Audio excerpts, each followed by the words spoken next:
Foreign businessmen want the country's next leader to think long-term. Christine de Guzman finds out what else they are looking for in the next president. The choices are now clear for the country's next leader. Candidates are presenting their platforms, making promises to voters. So what are foreign businessmen looking for in a new leader? Someone honest, dedicated, has political will, and thinks long-term. What I'm looking for is not what am I going to do during my term, but what the voter inclusive for a decade.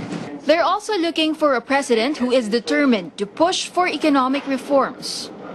They want someone who is open to lifting limits on foreign direct investments and will continue reforms on simplifying the process of doing business in the country.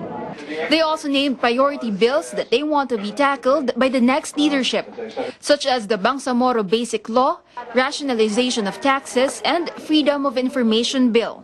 To us, this is an essential part of the fight against corruption. And in fact, in many ways, we don't see how a fight against corruption can be ultimately successful without a freedom of information.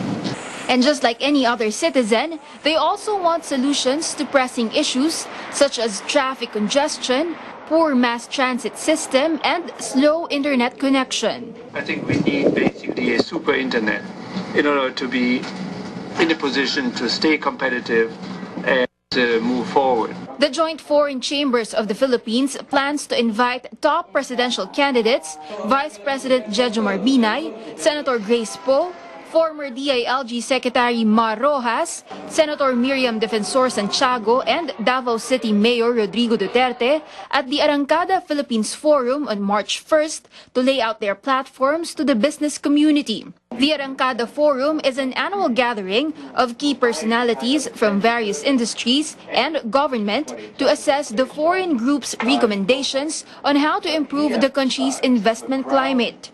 Foreign businessmen are eager to hear what these presidential candidates have to say on issues that matter to them. Because at the end of the day, whatever decision a president makes will either attract or dissuade investors. Christine de Guzman, CNN Philippines.